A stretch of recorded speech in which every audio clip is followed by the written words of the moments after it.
오늘도 레전드 채널을 방문해주셔서 대단히 감사합니다. 시원통쾌 감동 눈물 레전드 사연 바로 시작하겠습니다. 안녕하세요. 저는 퀵 배달을 하며 살아가는 사람입니다. 작은 아파트에서 아내와 살고 있습니다. 아내는 작은 옷가게에서 일을 하다가 그 옷가게가 문을 닫고 집에 있으면서 살림을 하고 있었어요.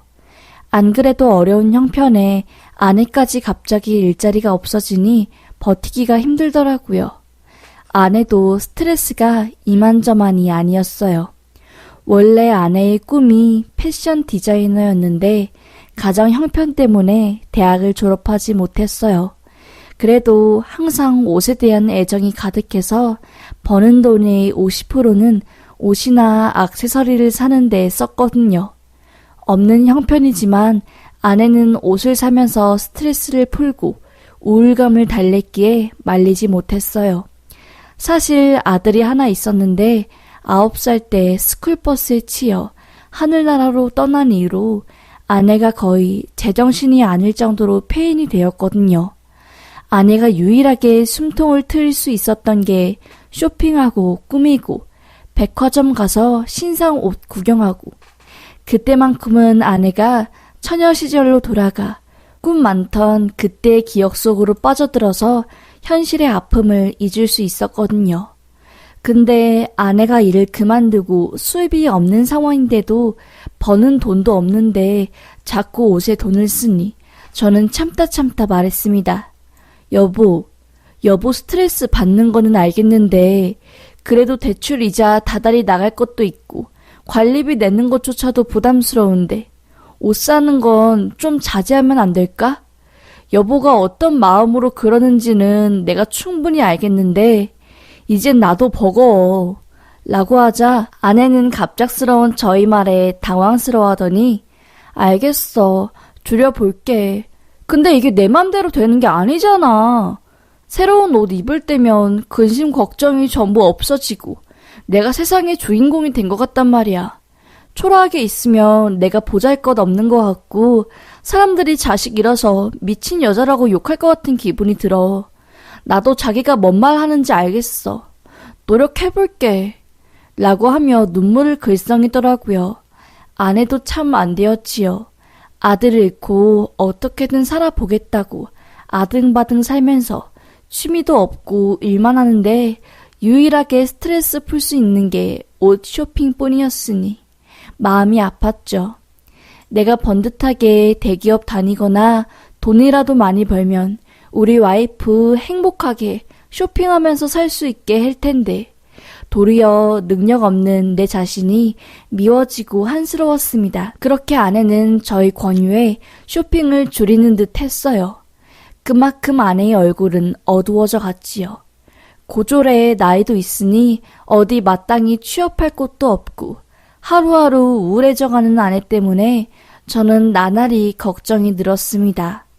그런데 어느 날 제가 일을 하고 집에 들어오는데 껑충껑충 아내가 뛰며 저에게 달려오는 겁니다. 여보, 나 일자리 구했어. 나 진짜 행운한가 봐요. 와, 정말 잘됐다. 어딘데? 뭐하는 곳인데? 봉급은?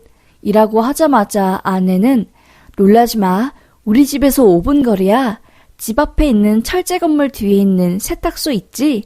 거기서 사람을 구한대. 지나가다가 그거 보고 딱이다 싶어서 바로 들어가서 사람 구하세요?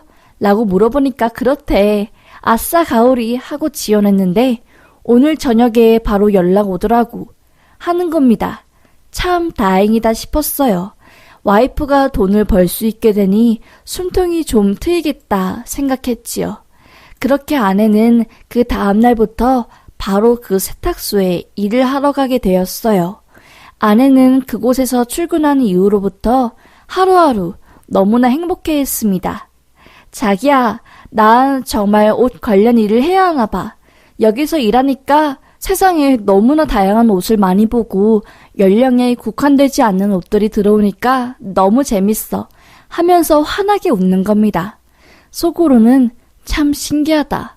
세탁소에 있으면 더러운 오염된 옷에 세탁용품 때문에 냄새나서 나 같으면 그럴 생각조차 안 될 텐데 특이하네 하고 말았지요.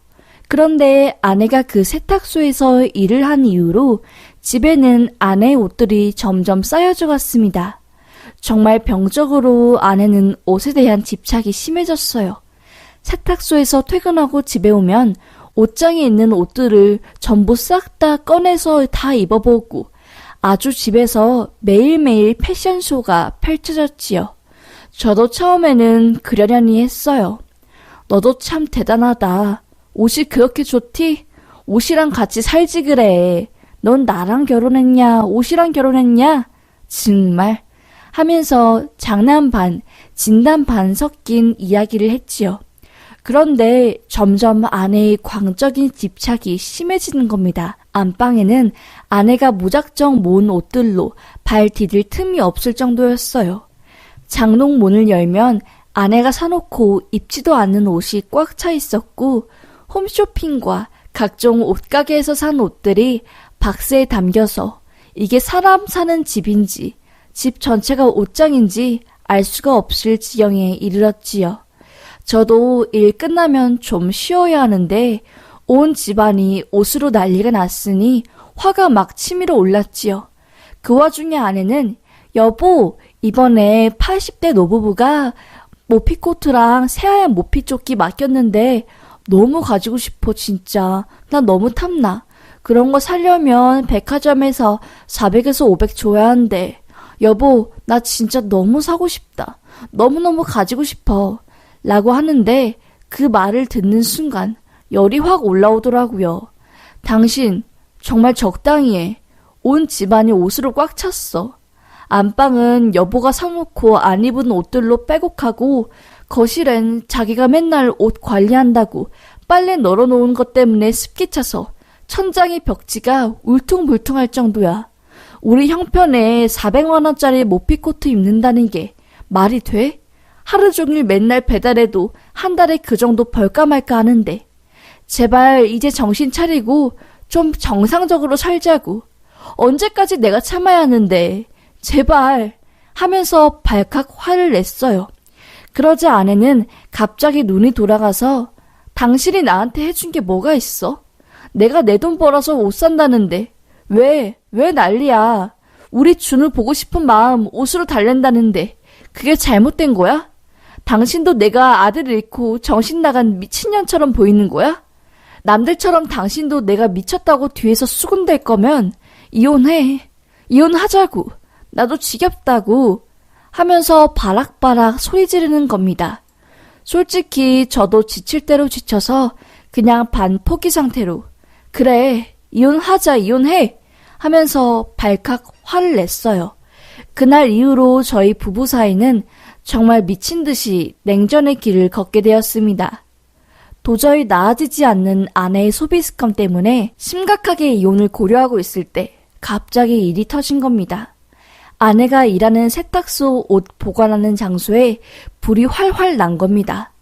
그때 세탁소 사장님은 안 계셨고 아내 혼자 가게를 지키며 일을 하고 있었어요. 다행히 시커먼 연기가 활활 타오르는 모습을 보고 동네 사람들과 아내가 빨리 신고를 해 불길이 커지기 전에 진압할 수 있었어요. 아내는 유독가스를 마셔서 두통을 호소해 병원에 입원하게 되었습니다. 저는 뒤늦게 아내가 병원에 입원했다는 소식을 듣고 배달하는 것도 내치며 달려갔어요. 아들을 잃었던 아픔 때문인지는 모르겠는데 갑자기 트라우마가 발생하면서 아내마저 잃으면 안 될 것 같다는 불안감이 엄습해 오더라고요. 병실에 누워있는 아내를 보니 갑자기 눈물이 왈칵 나면서 여보, 도대체 어떻게 된 일이야. 불이 나면은 당신부터 피해야지. 그 와중에 옷 지킨다고 옷 빼다가 가스 마시고 정말 속상해 미치겠네. 우리 준우 그렇게 허망하게 보내고 여보까지 사고로 잃으면 난 어떡하라고. 내가 다 미안해. 여보 옷 많이 산다고 돈 쓴다고 화낸 것도 미안하고 그냥 내가 능력 없어서 돈 때문에 여보 힘들게 한 것 같아서 너무너무 죄스럽고 정말 미칠 것 같다 하면서 아내의 손을 잡고 펑펑 울었어요.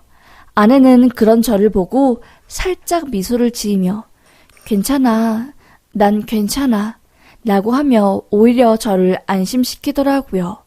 놀란 가슴을 쓸어내리며 꼭 껴안았어요. 그러자 아내가 그럼 나 이제 옷 모으는 거 안 말릴 거지? 라고 하더라고요. 속으로 참 이 와중에 옷 생각하냐? 징하다 너도. 에휴 라고 하고 말았지요. 그런데 갑자기 형사가 병원에 찾아와 잠깐 아내분한테 몇 가지 조사할 게 있다며 자리를 좀 비켜달라고 하더라고요. 사고 경위랑 이것저것 물어보는 것 같더라고요. 형사가 가고 저는 아내한테 물어보았어요. 왜? 형사가 뭐래?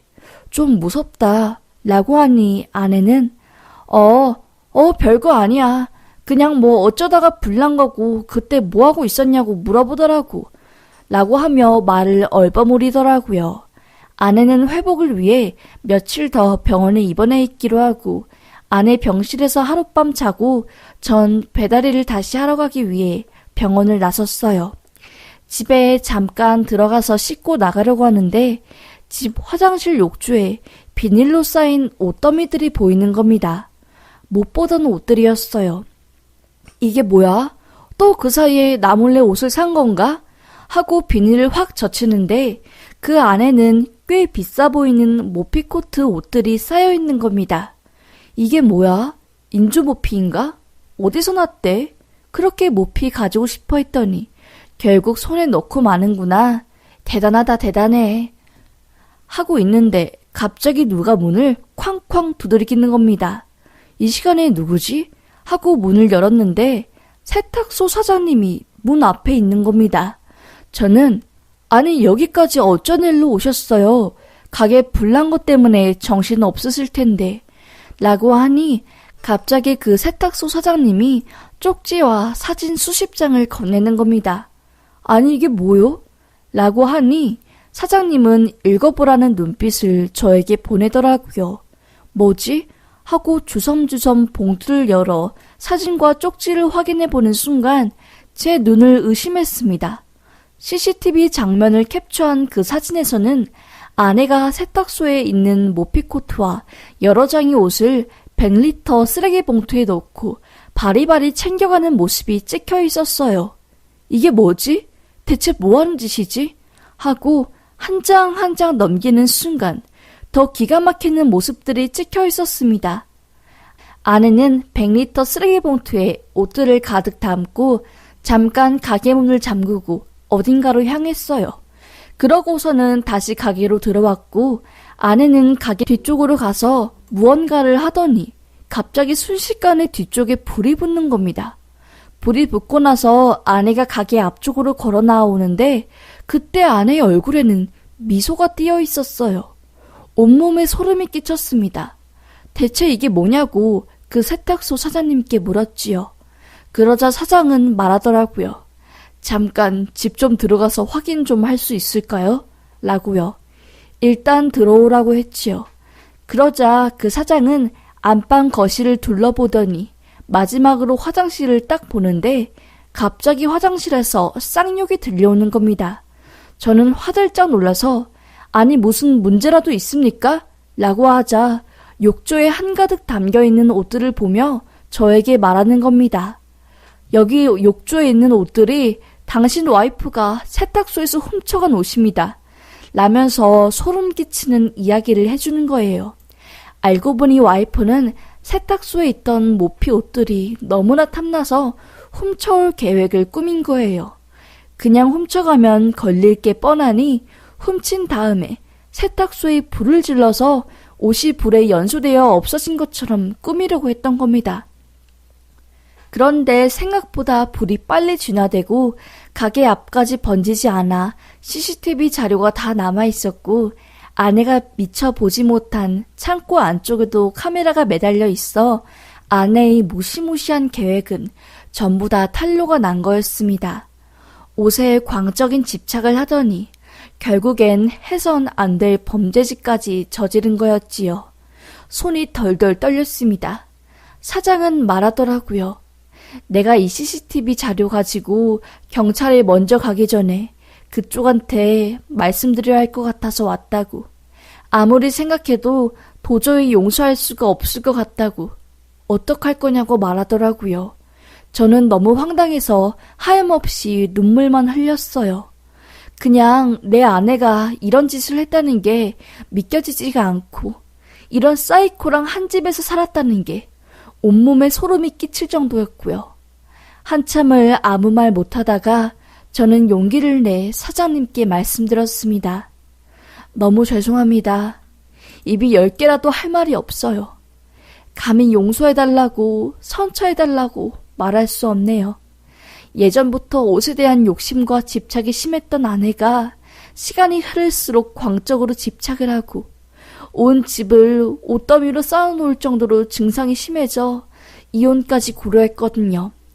괜찮아지겠지 하면서 버티었는데 이젠 저도 한계에 다다른 것 같습니다. 저도 아내를 더 이상 붙잡지 못할 것 같네요. 법대로 아내는 처벌을 받고 잘못한 것에 대한 응당한 대가를 치르는 게 맞는 것 같습니다. 도의적인 책임도 저에게 있기에 정말 대신해서 서가드립니다. 하면서 무릎을 꿇었어요. 그 후에 전 아내가 입원한 병원에 가서 말했습니다. 당신이 사람이야? 다 들었어. 사장한테 다 들었다고. 당신 그거 병이야. 병이라고. 옷이 뭐라고. 아니 모피가 뭐라고 남의 가게에 불을 질러. 내가 몰랐을 것 같아? 이혼하자. 정말 이건 아니야. 아무리 생각해도 이건 아니야. 당신 옥살이 하면서 평생 세탁소 사장님한테 사죄하면서 살아. 사장님은 한평생을 세탁소 운영하면서 밥벌이 하시는 분인데 여보가 뭔데 그 사장님이 일터를 망가뜨려? 라고 하니 아내는 충격받은 듯한 표정으로 고래고래 소리를 지르고 정말 온몸을 흔들면서 자기는 아니라고 누가 그러냐고 하며 병원 침대를 부술 듯이 발악을 했습니다. 쩌렁쩌렁 울려 펴지는 아내의 고함에 의사와 간호사들이 달려와 진정제를 놓고서야 겨우 진정이 되었어요. 저는 냉철하게 아내를 두고 병원에서 나왔습니다. 그러고서는 하염없이 울고 가슴을 퍽퍽 쳤어요. 내가 전생에 무슨 죄를 지었길래 이런 아내를 만났나 싶었습니다. 결국 아내는 방화죄로 구속되었고 저는 와이프와 이혼을 했어요. 아내는 세탁소 사장님과 협의를 하지 못해 1심에서 징역형이 떨어져 옥살이를 했고 옥에서 정신이 이상해진 건지 들려오는 말로는 완전 머리가 돌아버려서 반 미친 사람이 되었다고 하더라고요. 화장실 욕조에 있던 아내가 훔쳐온 고가의 옷들 전부 사장님께 다시 돌려드리고 사장님은 불에 탄 창고 쪽 부분을 다시 인테리어하셔서 다행히 지금 잘 운영하고 있습니다. 저는 도저히 그 동네에서 얼굴 들고 못 살 것 같아 고향으로 내려와 택배 일을 하며 살고 있네요. 너무나 끔찍하고 다시는 일어나면 안 될 일이 일어났습니다. 10여 년을 함께 산 아내이지만 이런 여자일 줄은 꿈에도 몰랐네요. 그냥 여자고 뭐고 이젠 사람에 지쳐서 더 이상 누굴 만나고 싶지도 않네요. 이 상처가 아물려면 또 얼마나 많은 시간이 지나야 할까요? 퇴근하고 술 한잔 하는데 너무 가슴이 답답해 이렇게 글을 쓰게 되었습니다. 감사합니다.